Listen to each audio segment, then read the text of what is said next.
Nós estamos iniciando nossa videoaula sobre responsabilidade civil por vício do produto no Código de Defesa do Consumidor. Eu sou Antônio Silveira Neto, professor da Universidade Estadual da Paraíba. Inicialmente, é bom fazer a diferença entre os regimes de responsabilidade do Código de Defesa do Consumidor, já que a sistemática adotada pelo CDC é totalmente diferente da sistemática adotada pelo Código Civil. Enquanto que o Código Civil faz uma distinção entre responsabilidade contratual e extracontratual, o Código de Defesa do Consumidor faz uma distinção entre responsabilidade pelo fato do produto ou do serviço e a responsabilidade pelo vício do produto ou do serviço. No caso da responsabilidade pelo fato do produto ou serviço, conhecido mais como acidente de consumo, toda a regra está voltada para verificação da infringência ou não do dever de segurança, enquanto que a responsabilidade pelo vício do produto ou do serviço vai buscar saber se houve violação do dever de adequação. Na responsabilidade pelo fato do produto ou do serviço, nós, como já disse, voltamos a atenção para o dever de segurança. Isto é, na responsabilidade pelo fato do produto ou do serviço, o consumidor tem atingido na sua esfera jurídica não só o bem em si, aquele celular, aquele computador, aquela geladeira, ou seja, qualquer bem de consumo adquirido, mas também tem atingido, em razão de um defeito, os outros bens jurídicos que lhe pertencem, inclusive a honra e a integridade física e psíquica. Então, quando nós tratamos da responsabilidade pelo fato do produto, nós vamos verificar se aquele produto, por um defeito, veio a atingir outros bens do consumidor, não tão somente aquele produto em si. Exemplo fácil de ser aquilatado.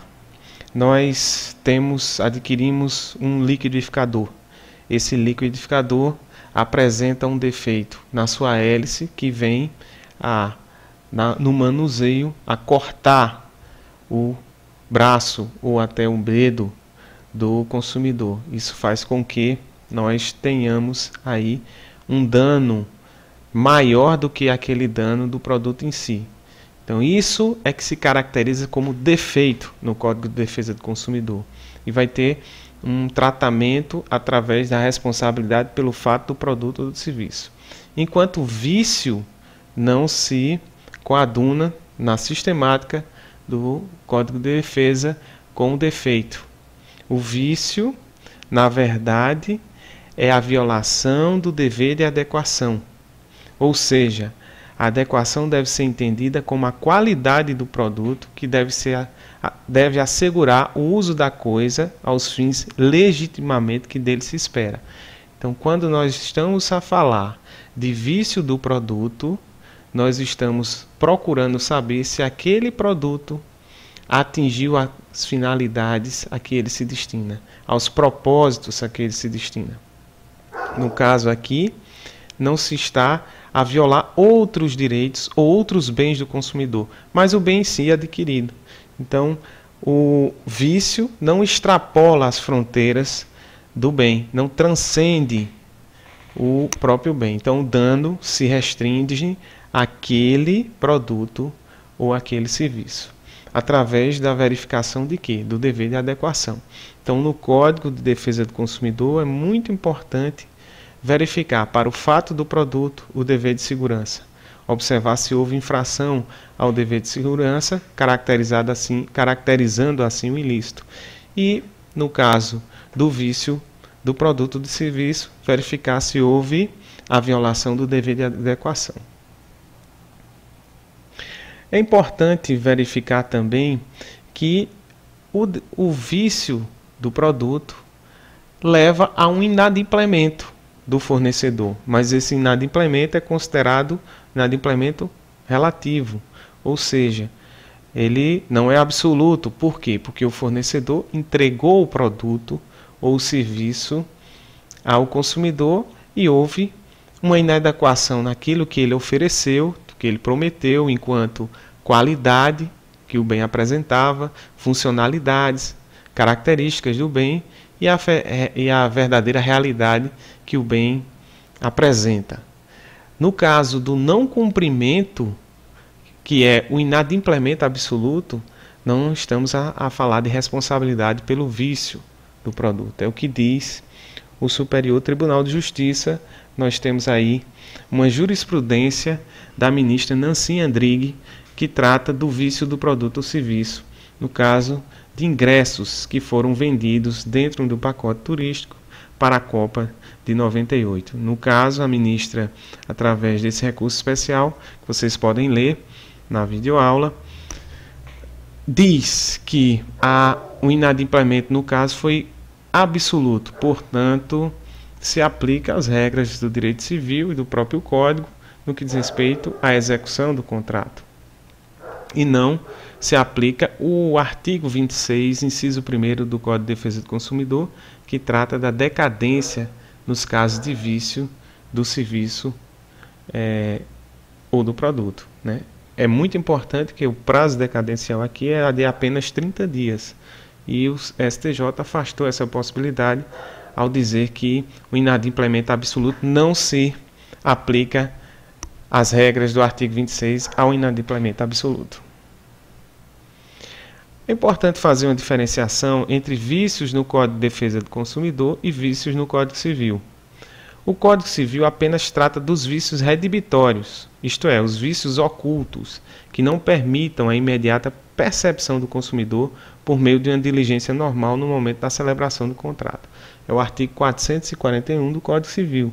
Lá há uma proteção ao comprador, adquirente, quando existe um vício oculto, o chamado vício redibitório. Lá é preciso provar, no caso adquirente, que o defeito não existia à época da aquisição do bem, no momento da celebração do contrato. E mais, que o defeito existia na época, né? E mais, que ele não foi percebido pelo adquirente em face das suas diligências normais. Já o Código de Defesa do Consumidor vai mais além e protege o comprador dos vícios ocultos e aparentes. E o que são vícios aparentes? São aqueles de fácil constatação. Para o CDC, é aquele que aparece no singelo uso, no vício evidente decorrente do mero uso. Então, o CDC inova e protege ainda mais o consumidor ao dizer que tanto os vícios ocultos quanto os vícios aparentes serão objeto de tutela e de também possibilidade de aplicação do artigo 18. Para os vícios ocultos, é importante observar certos requisitos. Também é importante para o CDC saber desses requisitos, porque, caso o vício seja oculto, os prazos para reclamar sobre esses vícios começam a fluir a partir do momento que se descobre o vício, né? Enquanto que os prazos para os vícios aparentes começam a fluir a partir do recebimento da coisa. Então, quais são os requisitos? Quando não puder ser verificado no mero expediente o produto ou serviço, ou ainda não estiver provocando a impropriedade ou inadequação no mero uso, né? Isso significa dizer que, por exemplo, se eu compro um computador e ligo o computador, ele está funcionando, de repente uma porta USB do computador não funciona, eu não tenho como constatar com a mera diligência normal, eu preciso utilizá-lo várias vezes para descobrir que existe esse vício oculto. A responsabilidade por vício do produto, ela é objetiva, assim como a responsabilidade pelo fato do produto, já que o direito do consumidor trata a questão da responsabilidade excluindo a culpa, objetiva em todos os sentidos. Ela é solidária, e aí é importante ressaltar que respondem todos aqueles que fazem parte da cadeia de fornecimento daquele produto, inclusive o comerciante, diferentemente da responsabilidade pelo fato do produto, no responsabilidade por vício do produto, o comerciante responde solidariamente e tem o dever de restituir o produto ou substituí-lo, no caso que nós vamos ver mais adiante. E a responsabilidade pelo vício tem a ver, como eu disse, com os deveres de adequação que se dividem entre os deveres de qualidade, de quantidade e de informação. Aqui está o artigo 18, que estabelece exatamente esses deveres de qualidade, de quantidade e de informação. Os fornecedores de produtos de consumo duráveis ou não duráveis respondem solidariamente pelos vícios de qualidade ou quantidade que os tornem impróprios ou inadequados ao consumo a que se destinam ou lhes diminuam o valor, assim como todos aqueles decorrentes da disparidade com as indicações constantes do recipiente, da embalagem, rotulagem ou mensagem publicitária, respeitadas as variações decorrentes de sua natureza, podendo o consumidor exigir a substituição das partes viciadas. Então, no que diz respeito à qualidade, está aqui o artigo 18, responsabilidade dos fornecedores. No que diz respeito à quantidade, está aqui também no artigo 18. E no que diz respeito à informação, está aqui, assim como por aqueles decorrentes da disparidade, ou seja, do que foi ofertado, as indicações de recipiente, embalagem, mensagem publicitária, do que realmente o produto tem. Vícios de quantidade.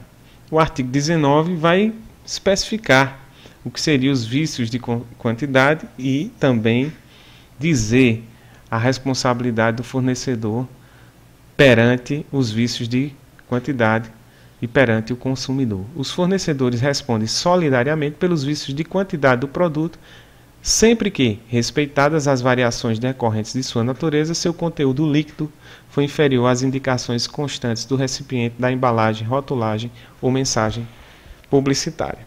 Então, o que nós podemos perceber aqui, já de antemão, é que no Código de Defesa do Consumidor, no que se trata de vício do produto, é importante que a gente faça essa correlação entre a qualidade, a quantidade e a informação. Ou seja, se qualquer desses três requisitos não estiverem presentes no momento em que o consumidor recebe o produto e vai utilizá-lo, é possível que o fornecedor ou os fornecedores, dentro dessa cadeia de solidariedade, eles respondam por vício do produto, ou seja, sejam responsabilizados e possam serem acionados, inclusive judicialmente, para substituir o produto, devolver o valor e também abater o preço, se for o caso. Então, é a palavra adequação, a palavra-chave aqui. Nós temos que verificar se aquilo que foi ofertado, aquilo que foi oferecido pelo fornecedor ao consumidor, realmente existe naquele produto. Então, se um celular que foi ofertado pelo fornecedor, o fornecedor disse que tinha determinadas qualidades, ou seja, podia se conectar à internet, podia tocar música, e no momento que o consumidor vai ligar e utilizar esse celular não encontra essas características, há um vício do produto por inadequação. Interessante aqui, no caso da informação, do vício de informação, também a responsabilidade quando houver divergência entre a informação oferecida e a qualidade efetivamente prestada pelo produto ou serviço. E aqui eu trago a colação uma jurisprudência do Superior Tribunal de Justiça, que nós podemos clicar e vê-la, que trata da questão dos automóveis, quer dizer, os automóveis que são vendidos com modelo de fabricação de um ano e como se fosse de outro ano, gerando uma expectativa ao consumidor de que aquele modelo seria o modelo 2007, quando na verdade, no caso específico aqui da Fiat, ela comercializou um outro modelo 2007 e foi responsabilizada numa ação civil pública. Depois vocês podem fazer a leitura desse acórdão, que é bem interessante no que diz respeito a vício do produto por inadequação da informação. Nós encerramos aqui a nossa videoaula. Muito obrigado.